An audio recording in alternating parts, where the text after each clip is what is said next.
আমি elevator education থেকে Souvik sir কথা বলছি।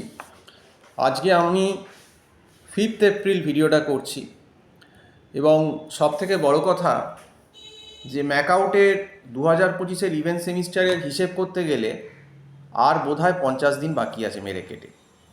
তো বলতে গেলে 50 দিন বাকি মানে দুয়ারে এক্সাম চলে এসেছে, এটা আমাদের ধরেই নিতে হবে। এবং সবথেকে বড় কথা হচ্ছে আমরা বহু সতর্কবার্তা ভিডিওর মাধ্যমে দিয়েছি ছাত্রছাত্রীদের যে তোমরা আগে থেকে পড়াশুনো করো, কারণ ইভেন্ট সেমিস্টারের সিলেবাসটা প্রত্যেকটা স্ট্রিমেই, যে আইটি বলো, ইঞ্জিনিয়ারিং বলো বা ম্যানেজমেন্ট বলো, প্রত্যেকটা স্ট্রিমেই হিউজ।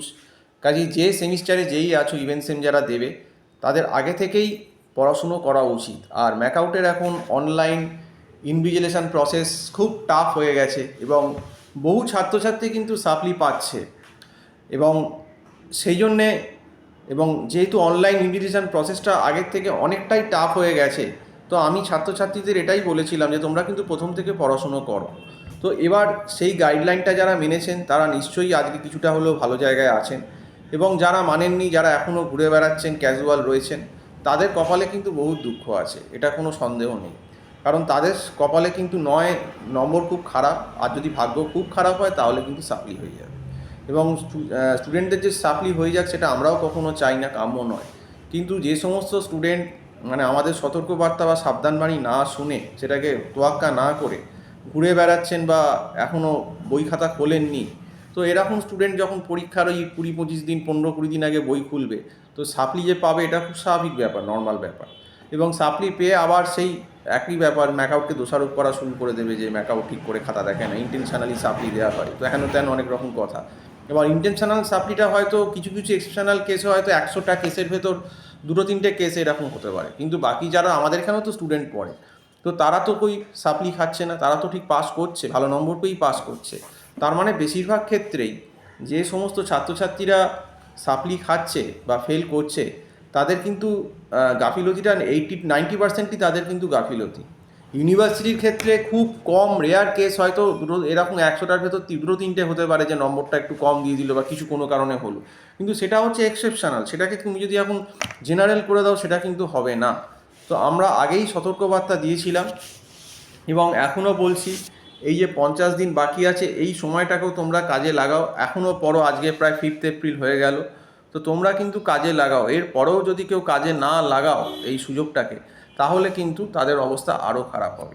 যারা এমবিএ পড়ছো বা যারা বিবিএ পড়ছো, ম্যাকআউটে আছো, বা যারা বিসিএ পড়ছো, এমসিএ পড়ছো, তাদের সবাইকে বলছি, এবং বিটেকেও যারা পড়ছো বা অন্য স্ট্রিমেও যারা আছো ম্যানেজমেন্টের, তাদেরকে বলছি বি সিরিয়াস। এখানে কিন্তু ফাঁকিবাজির কোনো জায়গা নেই, সিরিয়াস হতে হবে। এখন রাজ্যে দেখো চাকরি বাকরির অবস্থা খুব খারাপ, ওয়েস্ট বেঙ্গলে খুব কম্পিটিটিভ মার্কেট। কাজেই চাকরি পেতে গেলে, ভালো চাকরি, আমি গভর্নমেন্ট জবের কথা কিন্তু একবারও বলছি না, আমি কিন্তু প্রাইভেট জবের কথাই বলছি। কারণ যারা এই সমস্ত প্রফেশনাল কোর্স করে, এমবিএ, বিবিএ, বিসিএ, এমসিএ বা ম্যানেজমেন্ট বা বিটেকে, তারা কিন্তু বেসিক্যালি প্রাইভেট সেক্টরেই জব করে। সেখানে কিন্তু যোগ্যতা অনুসারেই কিন্তু চাকরি মেলে। কোম্পানি যখন তোমাকে নেবে, তোমার সত্যি করে তুমি কতটা জানো বা তোমার যোগ্যতা আছে কিনা সেটা দেখেই কিন্তু নেবে। সেটাতে যদি কোনো রকম খাত বা ফাঁক থেকে যায়, তাহলে কিন্তু তুমি চাকরি কিন্তু প্রাইভেট সেক্টরে পাবে না। কারণ প্রাইভেট সেক্টর কিন্তু গভর্নমেন্ট সেক্টর না যে টাকা দিয়ে বা ঘুষ দিয়ে চাকরি পাওয়া যায়। এখানে যখন কোম্পানি তোমাকে নেবে, কোম্পানি ভালো রকম বুঝে নেবে তার প্রফিট, যে তুমি তাকে কতটা প্রফিট দিতে পারবে, কতটা তোমার নলেজ আছে, কতটা তুমি জানো। তো এইগুলো কিন্তু তোমাকে খেয়াল রাখতে হবে। কারণ তোমরা কিন্তু প্রাইভেট জব করতেই এসেছো। তোমাদের দেখবে 100 জনের ভেতর 90 জনই কিন্তু প্রাইভেট জবেই যাবে।